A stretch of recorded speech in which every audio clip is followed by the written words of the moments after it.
Congress operation ఆకర్ష్ని వేగవంతం చేసింది. Parliament ఎన్నికల ముందు ఫస్ట్ ఇన్నింగ్స్ మొదలు పెడితే ఎంపీ ఎన్నికల తర్వాత సెకండ్ ఇన్నింగ్స్ స్టార్ట్ చేసింది. మొదటి ఇన్నింగ్స్లో తెల్ల వెంకట్రావు, కడియం శ్రీహరి, దానం నాగేందర్ లాంటి వాళ్లు జాయిన్ అయితే సెకండ్ ఇన్నింగ్స్లో సంజయ్, కాళే యాదయ్య, పోచారం శ్రీనివాసరెడ్డిలు జాయిన్ అయ్యారు. ఎమ్మెల్యే ఎన్నికలకి ముందు ఇద్దరు ఎమ్మెల్సీలు కాంగ్రెస్లో చేరితే తాజాగా ఒకేసారి సీఎం రేవంత్ రెడ్డి 6 ఎమ్మెల్సీలకి కండువా కప్పి పార్టీలోకి ఆహ్వానించారు.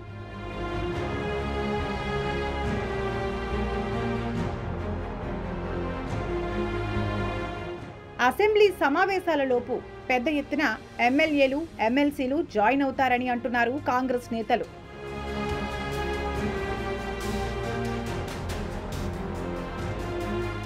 బీఆర్ఎస్ పార్టీ అసెంబ్లీ ఎన్నికల్లో 39 మంది ఎమ్మెల్యేలు గెలిచారు. కాంగ్రెస్ పార్టీ కూటమి 65 మంది గెలిచారు. అందులో బీఆర్ఎస్ ఎమ్మెల్యే కారు యాక్సిడెంట్లో చనిపోయారు. అక్కడ జరిగిన ఉప ఎన్నికలో కాంగ్రెస్ పార్టీ గెలిచింది. దాంతో కాంగ్రెస్ పార్టీ ఎమ్మెల్యేల సంఖ్య 66కు పెరిగింది. అసెంబ్లీ ఎన్నికల తర్వాత కాంగ్రెస్ పార్టీలో 6 మంది ఎమ్మెల్యేలు జాయిన్ అయ్యారు. దాంతో బీఆర్ఎస్ పార్టీ ఎమ్మెల్యేల సంఖ్య 32కు చేరింది. మండలిలో 29 మంది ఎమ్మెల్సీలకు గాను 8 మంది బీఆర్ఎస్లో చేరారు. దాంతో మండలిలో 21 అయింది. కాంగ్రెస్ పార్టీకి మండలిలో 4కు ఉన్న సంఖ్య 6 మంది బీఆర్ఎస్ ఎమ్మెల్యేలు చేరడంతో మండలిలో సంఖ్య 12కు చేరింది. ప్రస్తుతం అసెంబ్లీలో 72 మంది ఎమ్మెల్యేలు ఉన్నారు. మండలిలో 12 మంది కాంగ్రెస్ ఎమ్మెల్యేలు ఉన్నారు.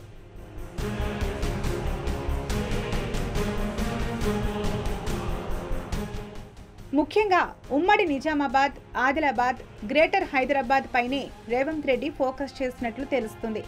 ఈ 3 ప్రాంతాల్లోనే పార్లమెంట్, అసెంబ్లీ ఎన్నికల్లో వైఫల్యాలను చవిచూసింది టీ కాంగ్రెస్. దీంతో ఈ 3 ప్రాంతాల్లో పార్టీని పటిష్టం చేయడం కోసం చేరికలు తప్పనిసరి అని భావిస్తున్నారు. అందులో భాగంగానే పోచారం శ్రీనివాసరెడ్డి చేరిక అంటున్నారు కాంగ్రెస్ నేతలు. సీఎం రేవంత్ రెడ్డి స్వయంగా పోచారం ఇంటికి వెళ్లి పార్టీలోకి చేర్చుకోవడంతో చేరికలపై కాంగ్రెస్ ఎంత ఫోకస్ పెట్టిందో అని అర్థం చేసుకోవచ్చు అంటున్నారు హస్తం నేతలు. మరొక వైపు జానారెడ్డి జన్మదినం సందర్భంగా ఉప్పల్ బీఆర్ఎస్ ఎమ్మెల్యే జానారెడ్డిని కలవడం చేరికకు సంకేతమే అంటున్నారు హస్తం పార్టీ నేతలు. కేవలం ఎమ్మెల్యేలే కాదు, పలువురు ఎమ్మెల్సీలు కాంగ్రెస్ తీర్థం పుచ్చుకోనున్నారని సమాచారం. పార్టీలో చేరాలనుకునే ఎమ్మెల్సీలు జానారెడ్డిని సంప్రదిస్తున్నట్లు పార్టీలో పెద్ద ఎత్తున చర్చ జరుగుతుంది. అయితే మండలిలో కాంగ్రెస్ పార్టీకి బలం లేకపోవడంతో మండలిలో సగానికి పైగా ఎమ్మెల్సీలను జాయిన్ చేసుకోవాలని చూస్తున్నారు. అయితే ఇప్పటికే మండలి చైర్మన్ గుత్తా సుఖేందర్ రెడ్డి కొడుకు అమిత్ రెడ్డి కాంగ్రెస్ పార్టీలో జాయిన్ అయ్యారు. ఇలా అసెంబ్లీ సమావేశాలలోపు పెద్ద ఎత్తున ఎమ్మెల్సీలు కాంగ్రెస్ పార్టీలో జాయిన్ అవుతారని సమాచారం. ఇప్పటికే ఉమ్మడి జిల్లాల వారీగా బీఆర్ఎస్ పార్టీ ఎమ్మెల్సీలను జాయిన్ చేసుకోవడం కోసం ఉమ్మడి జిల్లాల వారీగా మంత్రులు బీఆర్ఎస్ ఎమ్మెల్సీలతో మంతనాలు చేసినట్లు సమాచారం. ఇదిలా ఉంటే ఈ మధ్య దానం నాగేందర్ వ్యాఖ్యలు రాజకీయ వర్గాల్లో పెద్ద ఎత్తున చర్చ జరుగుతుంది. తలసాని, మాగంటి గోపీనాథ్, అరికెపూడి గాంధీతో పాటు పలువురు బీఆర్ఎస్ నేతలంతా కాంగ్రెస్ కండువా కప్పుకోవడానికి సిద్ధంగా ఉన్నారని, అయితే హరీష్ రావు మాత్రం వారందరినీ బీజేపీలోకి తీసుకెళ్లే ప్రయత్నం చేస్తున్నారని దానం అన్నారు. కానీ ఎమ్మెల్యేలు పెద్ద ఎత్తున కాంగ్రెస్లో చేరేందుకే మొగ్గు చూపుతున్నారన్నారు దానం. దీంతో గ్రేటర్లో చేరికలు ముమ్మరమయ్యే అవకాశం ఉందనే చర్చ గాంధీ భవన్ వర్గాల్లో నడుస్తుంది.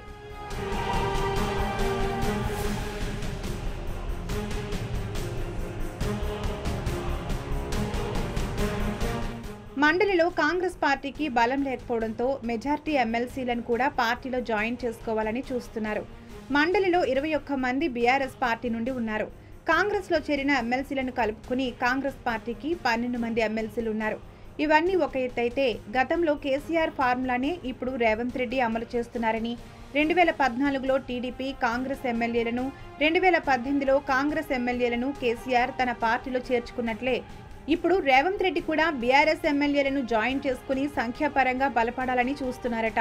ఇదంతా ఒక ఎత్తైతే కాంగ్రెస్ పార్టీలో బీఆర్ఎస్ ఎమ్మెల్యేలు చేరుతున్న కింది స్థాయి కార్యకర్తలు మాత్రం తీవ్రంగా వ్యతిరేకిస్తున్నారు. 10 ఏళ్ల పాటు బీఆర్ఎస్ ఎమ్మెల్యేలు, నాయకులు కాంగ్రెస్ కార్యకర్తలను, నేతలపై కేసులు పెట్టి జైళ్లలో పెట్టినా బీఆర్ఎస్ నేతలను కాంగ్రెస్ పార్టీలో ఎలా జాయిన్ చేసుకుంటారని కొంతమంది కాంగ్రెస్ నేతలు ప్రశ్నిస్తున్నారు. బీఆర్ఎస్ నుండి కాంగ్రెస్లోకి వచ్చిన నియోజకవర్గాల్లో కాంగ్రెస్ పార్టీ కార్యకర్తలు పెద్ద ఎత్తున నిరసన కార్యక్రమాలు చేస్తున్నారు. పోచారం శ్రీనివాసరెడ్డి, సంజయ్, కాళే యాదయ్య నియోజకవర్గాల్లో ఇప్పటికీ కాంగ్రెస్ పార్టీ కార్యకర్తలు ఆయా నియోజకవర్గాల్లో ధర్నాలు, నిరసనలు చేస్తున్నారు. చేరికలపై గాంధీ భవన్లో తలొక మాట మాట్లాడుతున్నారు. ఒకరు చేరికలు మంచిదే అంటుంటే కొంతమంది సీనియర్లు మాత్రం ప్రజలు మనకు మంచి మెజారిటీ ఇచ్చారు, మళ్లీ బీఆర్ఎస్ నుండి ఎమ్మెల్యేలను కాంగ్రెస్ పార్టీలోకి ఎందుకు తీసుకుంటున్నారని బాహాటంగా విమర్శిస్తున్నారు. కేసీఆర్ పతనానికి మొదటి కారణం ప్రతిపక్ష పార్టీ ఎమ్మెల్యేలను జాయిన్ చేసుకోవడం ఒక కారణమైతే ప్రతిపక్ష పార్టీలు మొత్తమే లేకుండా చేయాలని చూశారు. అందుకే కేసీఆర్ ఓడిపోయాడనే చర్చ రాజకీయ వర్గాల్లో జరిగింది. భవిష్యత్తులో రేవంత్కు కూడా అదే పరిస్థితి ఎదురవుతుందని అంటున్నారు రాజకీయ విశ్లేషకులు.